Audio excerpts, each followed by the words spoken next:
ہو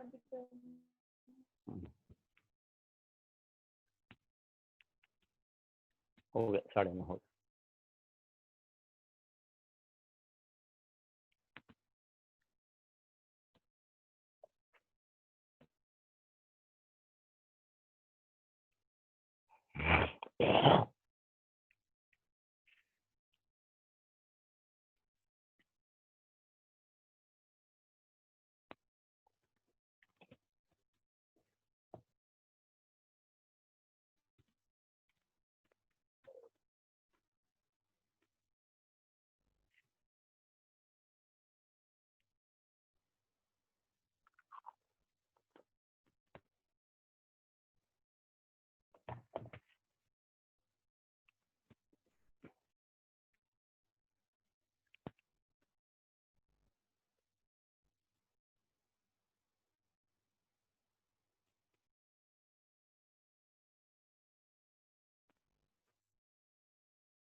السلام علیکم ورحمۃ اللہ وبرکاتہ. آج کی قرآن وعلیکم السلام ورحمۃ اللہ ساجد سلیم صاحب کے اظہار خیال سے ہوگی. محترم ساجد سلیم صاحب کو گزارش کرتا ہوں کہ وہ اپنا اظہار خیال کریں.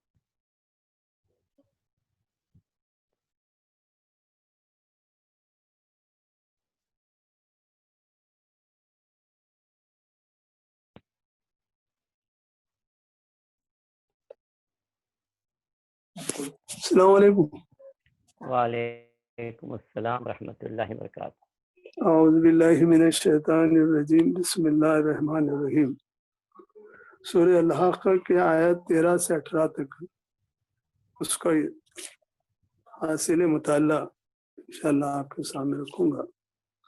اللہ تبارک و تعالیٰ نے ان آیات کے اندر سب سے پہلی بات یہ بتائی گئی کہ جب پہلی بار سور پھونکا جائے گا تو جو ہولناک تبدیلیاں ہوں گی اس کا منظر پیش کیا گیا ہے.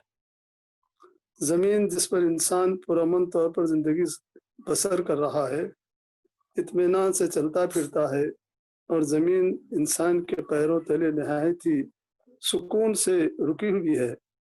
پھر یہ پہاڑ اونچے، گہرے اور مضبوط جن کو دیکھ کر انسان کو خوف ہوتا ہے، یہ تمام چیزیں ریزہ ریزہ کر ڈالی جائیں گی، اور آسمان بھی صحیح سلامت نہ رہے گا بلکہ اس میں بھی تبدیلی آئے گی.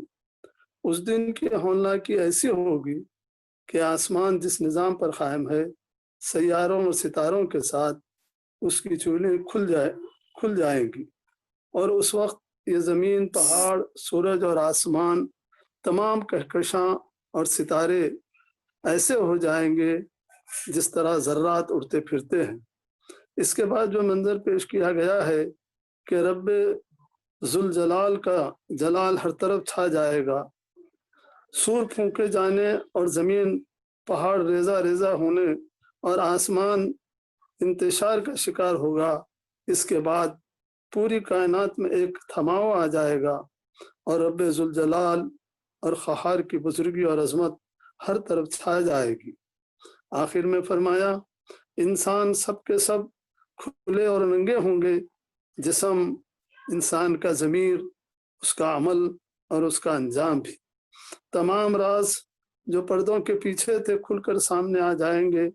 انسانی عیوب، مکاریاں، وہ باتیں جن کو انسان اپنے آپ سے چھپاتا تھا، نیت، شعور، حرکات و سکنات، زندگی کی پوری ہسٹری، تمام کرتوتوں، تمام چھپی ہوئی باتیں، راز تمام کے تمام سامنے آ جائیں گے. تمام اوٹ ختم ہو جائیں گی، ہموار میدان رہے گا، آسمانوں کے پیچھے بھی کوئی شے چھپے نہیں رہے گی. اس وقت انسان کو کس قدر شرمندگی ہوگی. تمام چھپی ہوئی باتیں، حرکات، کام تمام انسانیت کے سامنے آ جائیں گے، فرشتوں کے سامنے، جنوں کے سامنے، انسانوں کے سامنے، جو شروع سے لے کر آخر تک پیدا ہوئے ہوں گے. اور وہ بڑا سخت وقت ہوگا. انسان کوئی چیز اپنی چھپا نہیں سکے گا، بلکہ تمام چیزیں جو اس نے چھپ کر کیے ہیں، اندھیرے میں کیے ہیں، وہ تمام کی تمام انسانوں کے سامنے حاضر ہو جائیں گی. اور وہ اپنے انجام کو بھی جان جائے گا۔ اللہ تعالیٰ اس سخت دن سے ہمیں بچائے۔ وآخر دعوانا الحمدللہ رب العالمین۔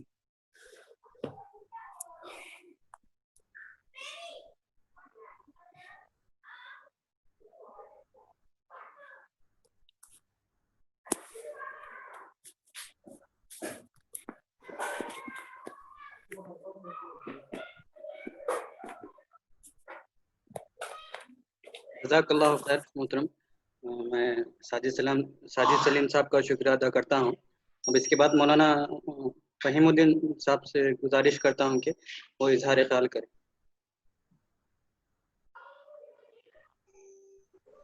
اعوذ باللہ من الشیطان الرجیم، بسم اللہ الرحمن الرحیم۔ سورہ الحاقہ کی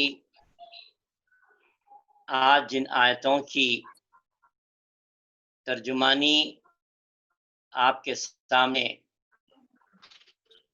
رکھی گئی ہے، بیٹے ذرا کھانا ہوا تو آپ پی پی دیکھیں گے۔ جناب سید ساجد سلیم صاحب نے بڑی عمدگی کے ساتھ ان آیات کا محاصل پیش کیا۔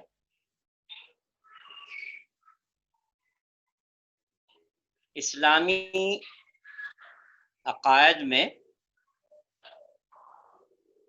جن بنیادی عقائد کو شامل کیا گیا ہے، ان میں آخرت اور مرنے کے بعد کی زندگی ہے۔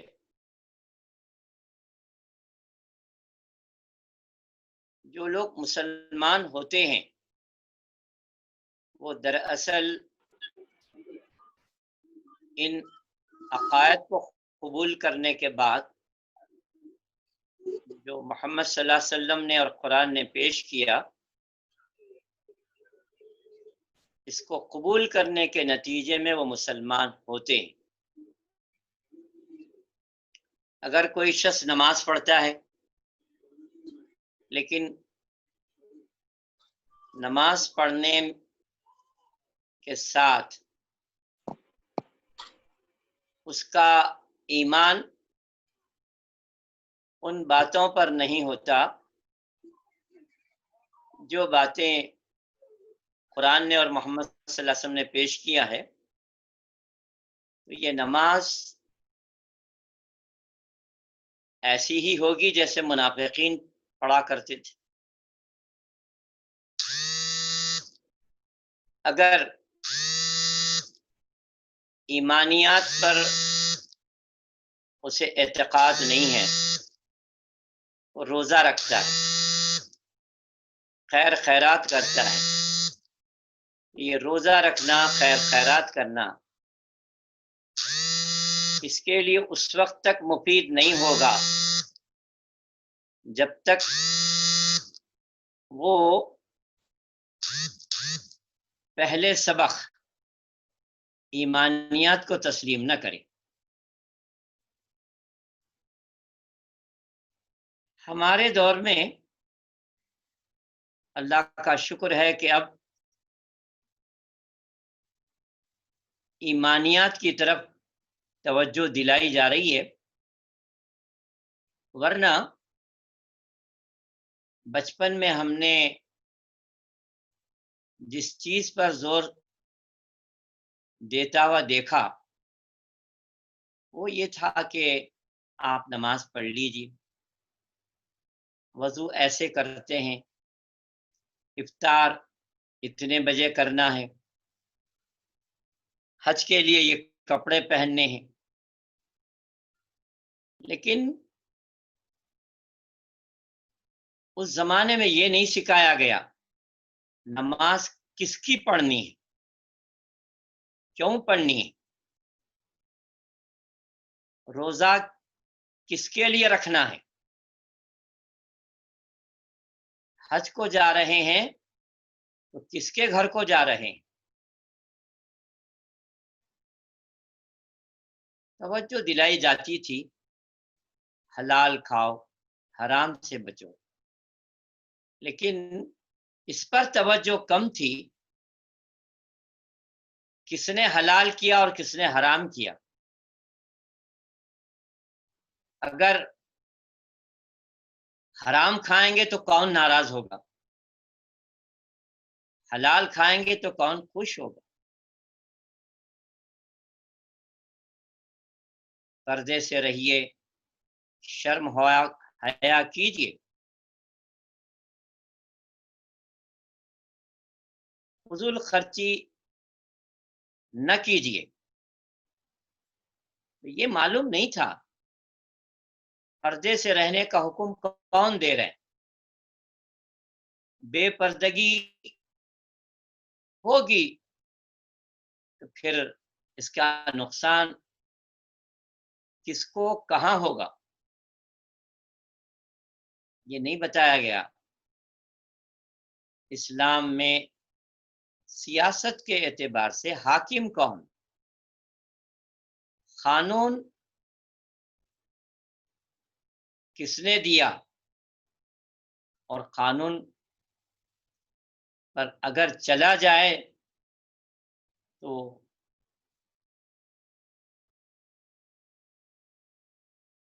اس کا فائدہ کیا ہے، جس کے نتیجے میں جو سلیم الفطرت لوگ تھے انہوں نے نماز کی پابندی کی، روزہ رکھا، زکوٰۃ دیا، حج کیا، لیکن اس کے ساتھ ساتھ جس چیز پر صحابہ کو اللہ کے رسول نے 13 سال مکے میں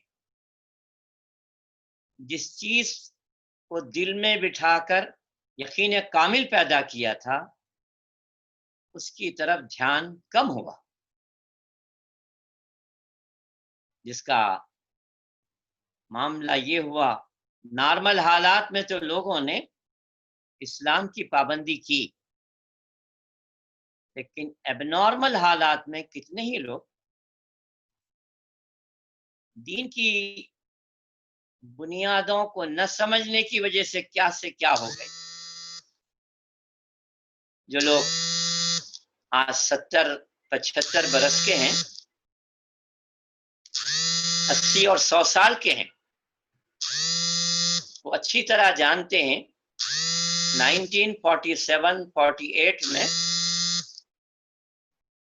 حیدرآباد کی ریاست میں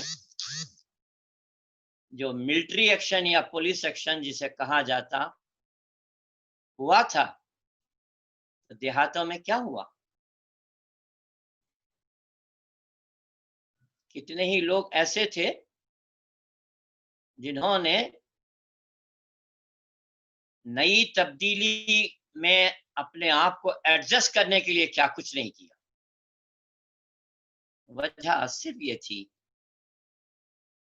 اللہ، اس کی حقیقت، اس کی معرفت،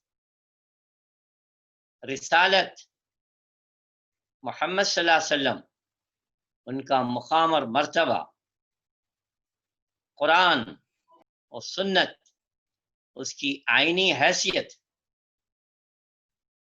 اور موت اور موت کے بعد زندگی، یہ اچھی طرح سمجھایا نہیں گیا تھا۔ ظاہر ہے کہ آپ سے اگر کوئی پوچھے حلال کیوں کھانا چاہیے جناب، اگر آخرت نہیں ہے تو جو یہاں حرام کھا رہے ہو تو فائدے میں ہوں گے۔ جھوٹ کیوں نہیں بولنا چاہیے؟ تو جو آخرت کو تسلیم نہیں کرتے وہ جھوٹ بول کر اگر دنیا کماتے ہیں تو پھر ان کے لیے تو فائدہ ہی فائدہ ہے، لیکن جن کے سامنے آخرت کی زندگی ہوگی وہ مر جائیں گے لیکن لقمہ حرام نہیں کھائیں گے، اللہ ایک اضطراری حالت میں اسلام نے اجازت دیا ہے۔ وہ سارا نقصان برداشت کریں گے لیکن جھوٹ نہیں بولیں گے، گردن کٹائیں گے لیکن گردن جھکائیں گے نہیں۔ یہ اس وقت ہوتا ہے جب کہ ہمارے ذہن و فکر میں موت کے بعد کی زندگی اور مرنے کے بعد خدا کے سامنے حساب کتاب دینا ہے، اس کا خیال مستحضر رہے۔ جیسے سانپ کاٹنے پر آدمی کو معلوم ہوتا ہے زہر سے میں مر جاؤں گا، تو سانپ کے بل میں کبھی ہاتھ نہیں ڈالے گا۔ تو سانپ کے زہر سے مرنے کے تصور نے ہم کو سانپ کی بل میں ہاتھ ڈالنے سے بچائے رکھا، تو کیا جو آدمی دوزخ کے عذاب، آخرت کی سزاؤں کا خیال رکھتا ہے وہ شراب پیے گا، شرک کرے گا، جہالت سے پیش آئے گا، کافرانہ زندگی اختیار کرے گا، دنیا کو اور دنیاوی انسانوں کو خوش کرنے کے لیے خدا کو ناراض کرے گا؟ یہ ممکنات میں سے۔ آج کی جو آیتیں آپ کے سامنے پیش کی گئی ہیں، یہ آخرت کے منازل کے چند منازل کو پیش کرتی ہیں۔ جیسا دنیا میں ہر شخص کی موت ہے، اسی طرح اللہ نے پوری دنیا کی بھی موت رکھی ہے۔ دنیا کی موت کا نام قیامت ہے۔ ہمارا وقت ختم ہو جائے تو ہم اپنی موت اسے قرار دیتے ہیں، ایسا ہی دنیا جس دن مر جائے گی اسے توڑ کر برباد کر دیا جائے گا۔ وہ دن دراصل دنیا کی موت یعنی قیامت ہے۔ یہ کیسے ہوگا؟ پہلی آیت میں کہا گیا اللہ نے ایک فرشتہ بنایا ہے، جب سے اس کو پیدا کیا گیا ہے تب سے اس کے ہاتھ میں سور نام کی ایک چیز ہے۔ تصور دلانے کے لیے کہا جا رہا ہے سور بولے تو ایسا ہی ہے جیسے بگل ہوتا ہے۔ پولیس ڈپارٹمنٹ میں وہ جو بگل ہوتا ہے وہ اتنی اس کی آواز ہوتی ہے کہ دور دور تک آواز پہنچ جاتی ہے۔ اور آج کی جدید سائنس اس بات کو تسلیم کر رہی ہے، ساؤنڈ ویوز، آواز کی جو لہریں ہیں وہ کان کے پچ کو پھاڑ دیتی ہیں، اور بہت زیادہ تیز ہو جائیں تو کان کے پردے پھٹ کر آدمی کو خون کی قے ہوتی ہے، لیور پھٹ جاتا ہے۔ تو وہ جو سورہ اسرافیل پھونکا جائے گا تو آواز پہلے تو آہستہ ہوگی، پھر بڑھے گی، پھر بڑھے گی، پھر بڑھے گی۔ بولیں گے کہاں سے آ رہی ہے یہ آواز؟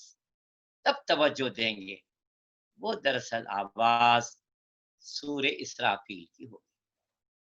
تو آج کی آیت میں پہلی آیت سورہ اسرافیل کے بجنے کا ذکر ہے۔ فَإِذَا نُفِخَ فِي الصُّورِ نَفْخَةٌ وَاحِدَةٌ، جب مسلسل پہلا سور پھونکا جائے گا تو اس کے اثرات پوری کائنات میں جو کچھ پڑیں گے، لیکن یہاں 4 چیزوں کا ذکر کیا گیا۔ نمبر 1، زمین پر اس کا اثر، 2، پہاڑ پر اس کا اثر، 3، آسمانوں پر اس کا اثر۔ پھر اس کے اثرات کے نتیجے میں انسانوں پر کیا کچھ اثر ہو سکتا ہے وہ توجہ کا طالب ہے۔ کہا جب سورہ اسرافیل پھونکا جائے گا حملت الارض والجبال، زمین کو اور پہاڑوں کو اٹھایا جائے گا، دکتم واحدہ، اور پہاڑ کو اور زمین کو ایک بار کی ایسی زور سے مارا جائے گا کہ سب ریزہ ریزہ ہو جائیں گے، چکنا چور ہو جائیں گے۔ زمین آج اس میں گڑھے ہیں، ٹبے ہیں، ٹیلے ہیں، پہاڑ ہیں، وادیاں ہیں، لیکن اس سورہ اسرافیل کے بعد اس کا اثر یہ ہوگا کہ زمین اور پہاڑ دونوں اٹھائے جائیں گے اور انہیں کوٹ کر ایک بارگی میں ایسا وار کیا جائے گا کہ وہ ریزہ ریزہ ہو جائے۔ پہاڑ وہ پوچھتے ہیں اللہ کے رسول یہ پہاڑ کیا ہوں گے؟ تو کہہ دو یہ دھول بنا کے اڑا دیے جائیں گے۔ کہیں ہے پہاڑ چلائے جائیں گے، سیرت الجبال، تو پہاڑ ریزہ ریزہ ہو جائیں گے۔ کہیں ہے پہاڑ دھنکی ہوئی روئی جو ہوتی ہے، روئی کے مانند اڑنے لگیں گے۔ آپ اندازہ کیجئے جب اسرافیل کے سور میں یہ طاقت اور قوت ہے، اللہ بزرگ و برتر جنہوں نے اسرافیل کو بھی پیدا کیا ہے، سور کو پیدا کیا ہے، آواز کو پیدا کیا ہے، ان کی طاقت اور قوت کا کیا عدم۔ پھر آسمان پر اس کا اثر،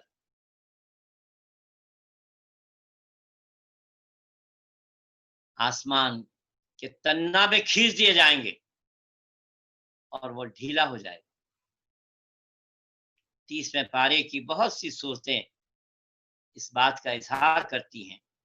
اذا السماء انفطرت، جب آسمان پھاڑ دیا جائے گا۔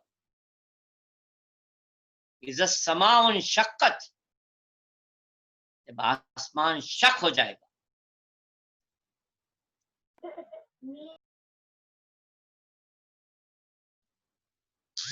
دنیا آج ایٹم بم، نیوکلیئر بم، ہائیڈروجن بم، اس کے گرنے اور ایٹامک انرجی کے پھٹنے سے کیا کچھ اثرات ہوتے ہیں آج دنیا دیکھ رہی ہے۔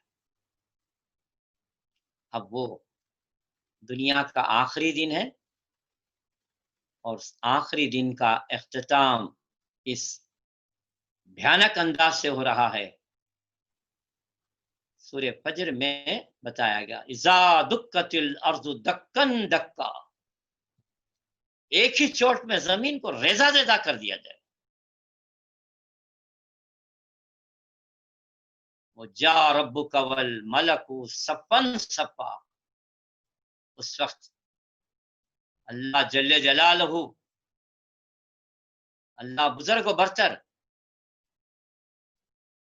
فرشتوں کے درمیان چلے آئیں گے۔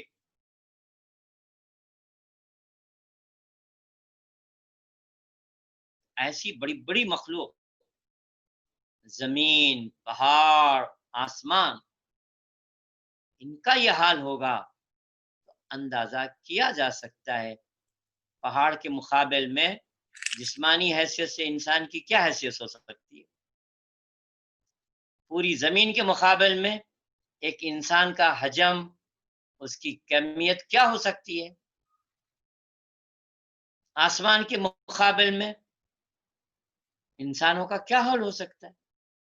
بلکہ آپ کسی بی پی کے مریض کو پوچھئے، جب بی پی بڑھتا ہے اور سر تکیے پر رکھتا ہے تو یہ اتنا سا دماغ بی پی کے بڑھ جانے کے بعد جو کچھ حالت ہوتی ہے وہ بی پی کے مریض سے پوچھو۔ پھر یہ اسرافیل کے سور کا کیا عالم ہو سکتا ہے۔ شیطان نے حضرت آدم علیہ السلام کی بات، اللہ کی بات آدم علیہ السلام کے سلسلے میں نہیں مانی،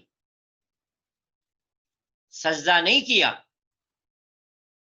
تو اللہ نے پوچھا تو نے سجدہ کیوں نہیں کیا؟ تو کہا میں بہتر ہوں، آدم کمتر ہیں، میں آگ سے بنا ہوں اور مٹی سے۔ یہ اپنا خود ساختہ اس کا پیمانہ تھا بہتر ہونے کا۔ اس کے بعد کہا جب اللہ نے تو میرے حکم کی سرتابی کی ہے، نکل جا یہاں سے، لعنت ہے تجھے۔ اس نے کہا میرے پروردگار، آدم کی وجہ سے آپ نے مجھے لعنتی قرار دیا ہے، مجھے موقع دے، مہلت دے دو باتوں کا۔ نمبر 1، میں سور اسرافیل قیامت کا میدان برپا ہونے سے پہلے پہلے تک زندہ رہوں، مجھے موت نہ آئے۔ اللہ نے کہا جا، پرمیشن۔ پھر اس نے کہا مجھے اتنا بااختیار بنائیے، موقع دیجئے کہ میں سرکولیشن آف بلڈ، انسان کے سرکولیشن آف بلڈ کے ذریعے سے اولاد آدم کو بہکاؤں، سیدھے راستے سے ہٹاؤں۔ میں سیدھے راستے پر بیٹھوں گا، اولاد آدم ادھر چلے گی تو میں انہیں ڈائیورٹ کروں گا، میرے پیدل، میرے سوار ان پر حملہ کریں گے اور انہیں اس صراط مستقیم سے ہٹانے کی کوشش کریں گے۔ چنانچہ آپ قرآن مجید کی آخری سورت پڑھیے، سورہ ناس۔ اس میں اللہ بزرگ و برتر کی 3 صفات کا ذکر ہے۔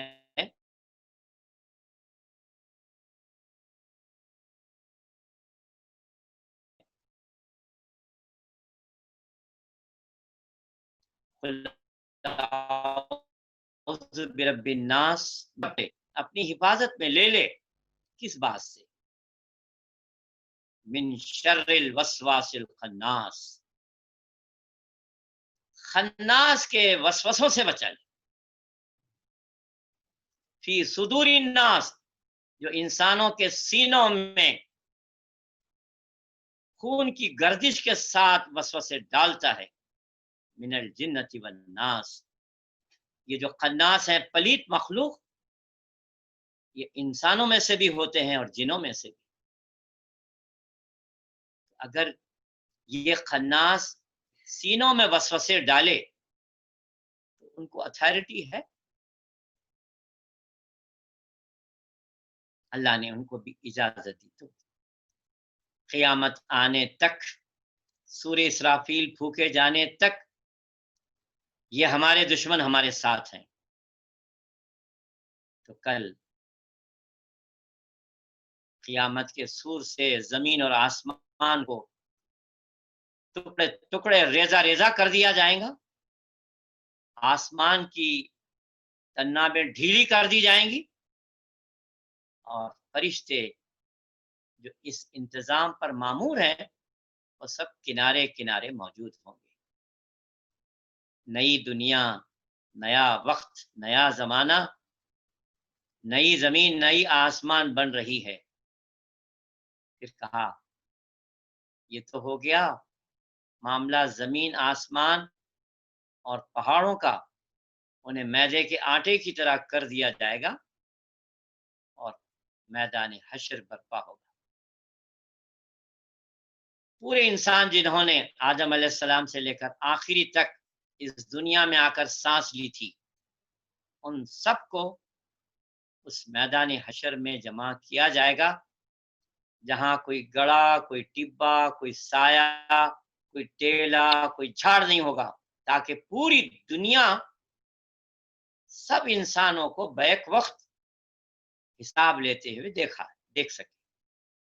اب اس دن اللہ تعالیٰ کے عرش کو 8 فرشتے اٹھائے ہوئے ہوں گے۔ حدیثوں میں بتایا جاتا ہے اب موجودہ صورت میں 4 فرشتے اللہ کے عرش کو اٹھائے ہوئے ہیں، اور کل جب عدالت قائم ہوگی تو 8 فرشتے عرش کو اٹھائے ہوئے ہوں گے، عرش کو تھامے ہوئے ہوں گے، اور وہاں اللہ رب العزت آواز دیں گے، لمن الملک اليوم، آج کس کی بادشاہی ہے؟ این الجبار، کہاں ہے دنیا کے زوراور؟ این الملوک، کہاں ہے دنیا کے شہنشاہ، بادشاہ، کنگ؟ کہیں سے آواز نہیں آئے گی، البتہ کائنات کا ذرہ ذرہ پکار اٹھے گا، للہ واحد القہار، آج بادشاہی خدائے ذوالجلال زور آور قہار کی ہے۔ اب انسانوں کو بلایا جائے گا، پیغمبر پیش کیے جائیں گے، نام عمل کھولے جائیں گے، گواہ حاضر کیے جائیں گے، انبیاء سے پوچھا جائے گا کیا میرا پیغام، میری کتاب، میری ہدایت، میری مرضیات آپ نے اپنے زمانے کی امت کو پیش کیا؟ انبیاء گواہی دیں گے کہ ہم نے پیش کر دیا۔ اب انسان سے پوچھا جائے گا، انبیاء نے جو تمہارے سامنے ہدایت پیش کی تھی، میری مرضی، میرا پسندیدہ طریق زندگی اسلام پیش کیا تھا، اور انبیاء نے تمہارے سامنے کر کر دکھایا، بتاؤ تم نے اس ہدایت کو پانے کے بعد کیا کیا؟ وہاں اللہ کے سامنے پورے ریکارڈ موجود ہوں گے۔ یہ دونوں فرشتے کرامن کاتبین جو سیدھے مونڈے اور بائیں مونڈے پر ہیں، لکھ رہے ہیں نام عمل، تیار کر رہے ہیں نام عمل، سی ڈی تیار ہو رہی ہے، وہ بھی ہوگا۔ اور زمین کے جس خطے، فضا کے اندر، دنیا کے کسی بھی مرحلے میں جو انسانوں نے جو کچھ کیا ہے، نیکی یا بدی، وہ سب پیش کیا جائے گا۔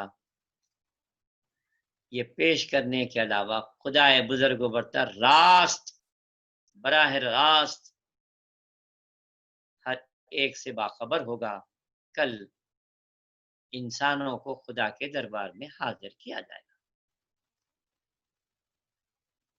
لا تخفا، کوئی بات اللہ سے چھپی ہوئی نہیں ہوگی۔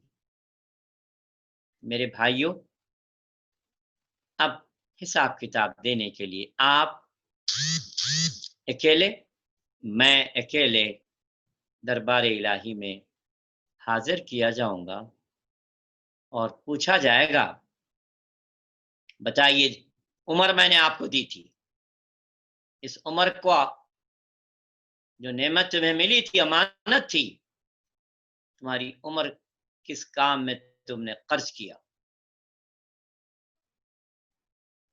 تمہاری سانسیں عمر تھیں، اس کو تم نے کس کام میں استعمال کیا؟ عمر ہی کا ایک حصہ جوانی ہے، پوچھا جائے گا جوانی کا جوش، ولولہ، جذبہ، طاقت و قوت تم نے کس کام میں پگھلایا؟ تمہیں وسائل دیے تھے، ہاتھ پیر دیے تھے، دل دماغ دیا تھا، پیسے کو تم نے کس طرح کمایا؟ ہم میں سے بہت سے لوگ حلال کماتے ہیں، لیکن بڑی تعداد حلال کمائی کو بھی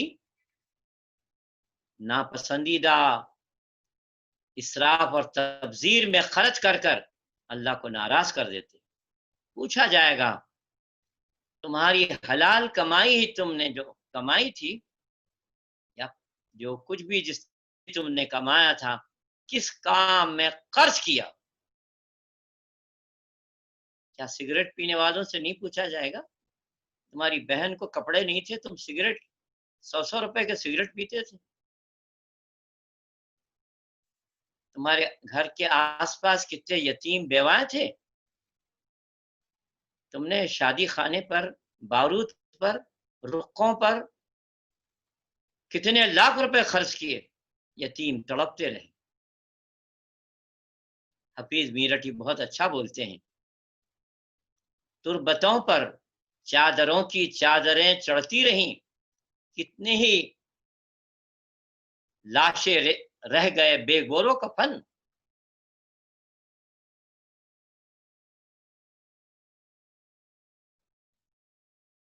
آپ پان کھا کے تھوک دیتے ہیں، لیکن کیا کبھی خیال کرتے ہیں کس کس کا حساب ہوگا؟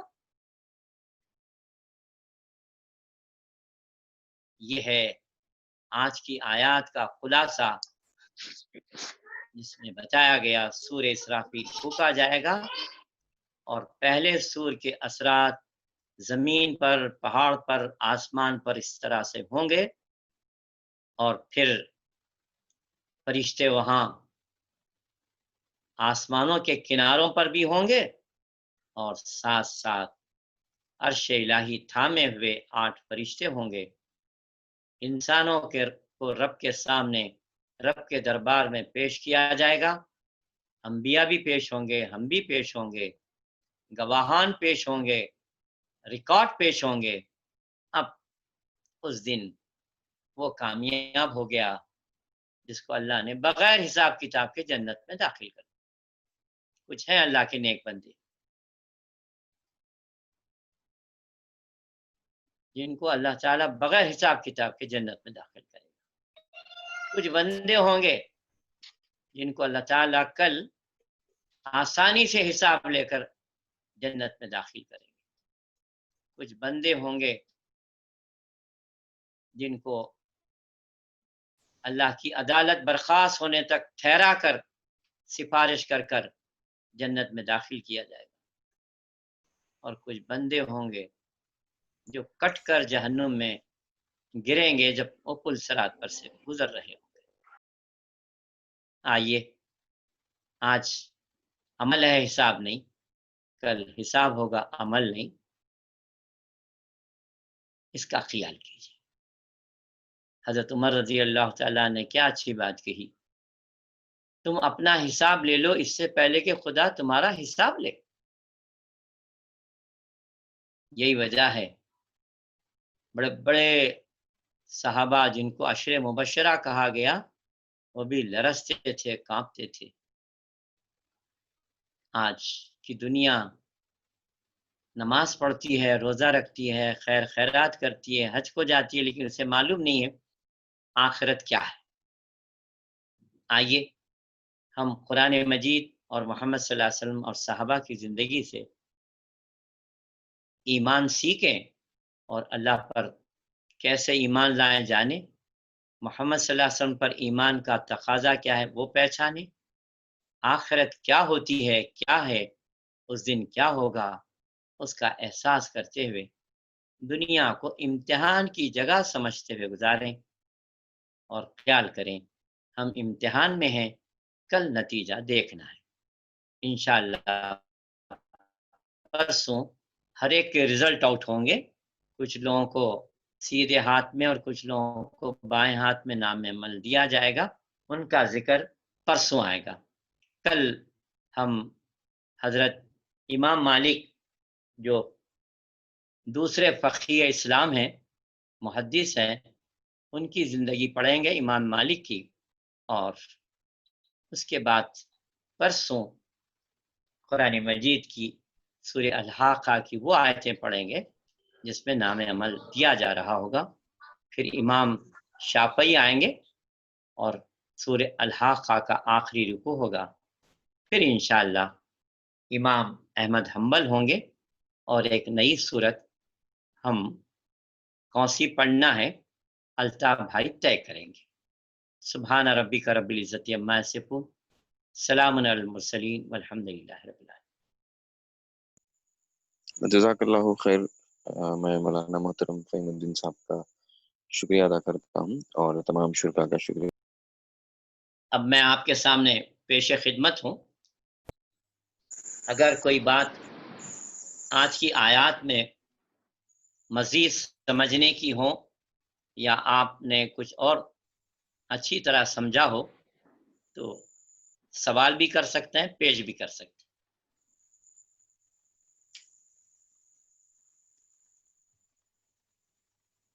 جی میں شرکا سے گزارش کروں گا کہ اگر وہ اپنا سوال چیٹ کے ذریعے سے رکھ سکتے ہیں تو رکھیے، یا پھر ارشاد۔ ہاتھ اٹھائیں یا پھر انمیوٹ کر کے آپ بولیں۔ پوچھا جا سکتا ہے سوال، یا کوئی بات سمجھانی ہو تو سمجھایا بھی جا سکتا ہے۔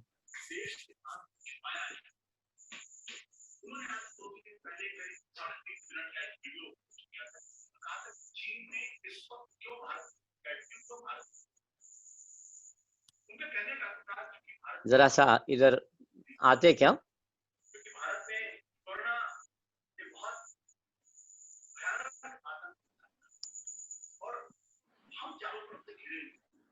جی کوئی سوال ہے؟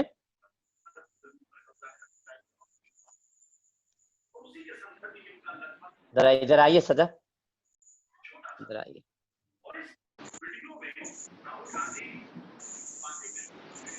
ادھر سے آواز بالکل برائے نام آ رہی ہے۔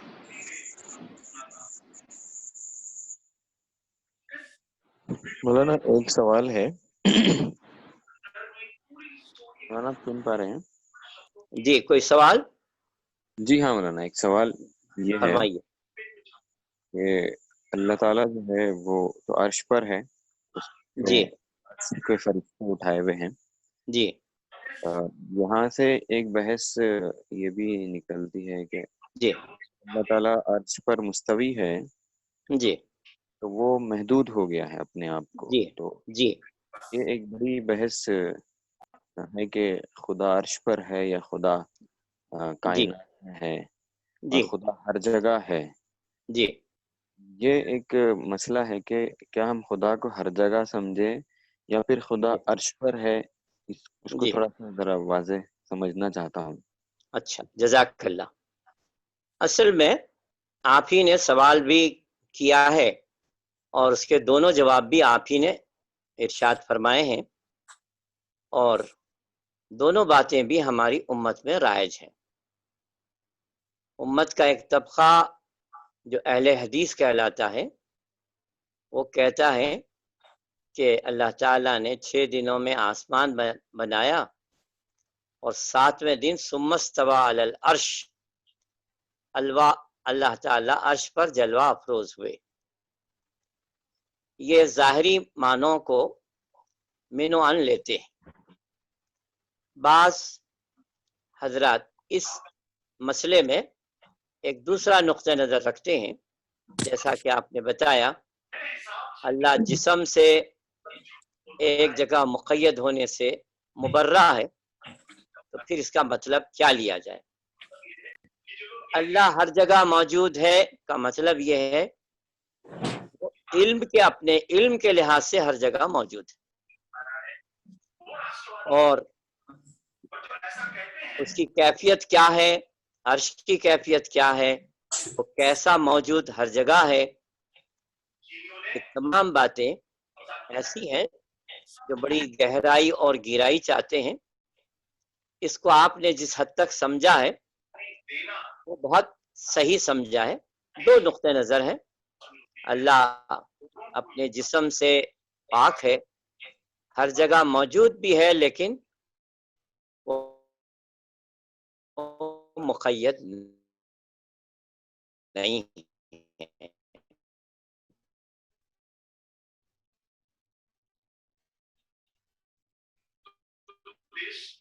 وہاں اس کے جلوے ہیں، لیکن وہ ہر جگہ موجود ہوتے ہوئے کہیں مقید نہیں۔ جی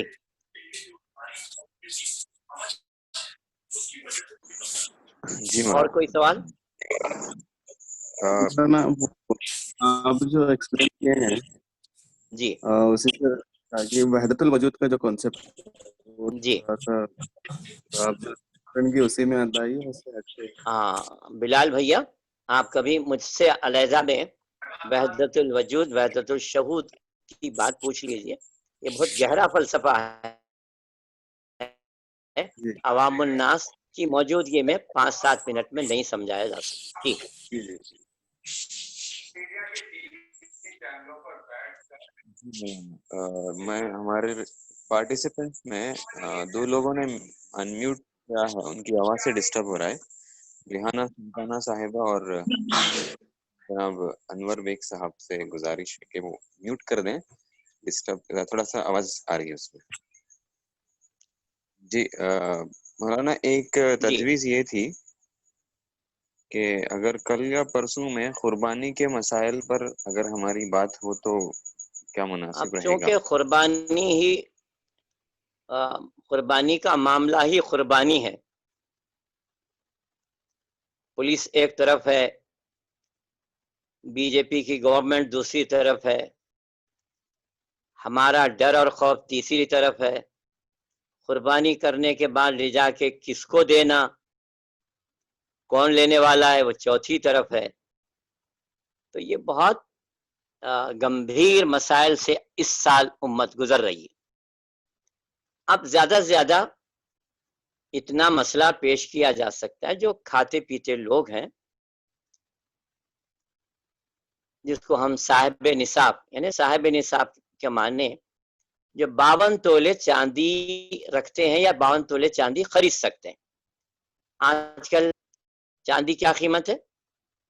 800 روپے ہے، 1000 مان لیجئے، تو 52 تولے کے 1000 روپے تو کتنے پیسے ہو گئے؟ 5000.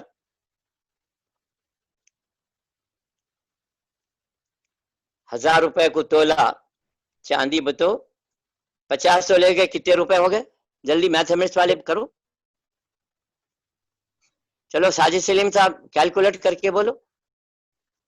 1000 روپے کو 1 تولا چاندی تو 50 تولے کی کتنی ہو گئی؟ 5000. 50,000. ہاں 50,000. تو جو آدمی 50,000 کی ملکیت رکھتا ہے، اس کے پاس سائیکل موٹر ہے یا بڑے بڑے برتن ہیں یا اونچے قسم کے کپڑے ہیں، بہترین قسم کی ساڑیاں ہیں، بہترین قسم کا شطرنجیاں ہیں، ایسے آدمی کو کھاتے پیتے آدمی کہا گیا ہے. وہ آدمی پر قربانی واجب ہے جس کے پاس 52 تولے چاندی یا اس کو خریدنے کا پیسہ. تو اب جس کو یہ استطاعت حاصل ہے وہ اپنی طرف سے ایک، اگر اس کی بیوی انڈیپینڈنٹ ہے، اس کے پاس پیسے ہیں تو وہ اپنی طرف سے ایک، نہیں بیوی ان کی ہی پابند ہے تو پھر بیوی شوہر 2 حصے. تو چاہے آپ اگر کہیں مسائل نہیں ہیں تو بڑا جانور میں بھی حصے رکھ سکتے ہیں، کہیں مسائل ہیں تو آپ بکرے کو استعمال کر سکتے ہیں. بس اتنا سا مسئلہ ہے. اب رہا عید کے دن آپ کھانا کھائے بغیر عیدگاہ جانے کا ہے، لیکن پورے علماء کہہ رہے ہیں کہ کرونا ہائی پیک پر ہے 3 ہفتے، اور یہ 3 ہفتے بہت احتیاط کے ہیں. اگر آپ قربانی کے لحاظ سے بے احتیاطی کے ساتھ بازار پھریں، کاٹیں کٹائیں، اور کوئی آدمی لینے والا بھی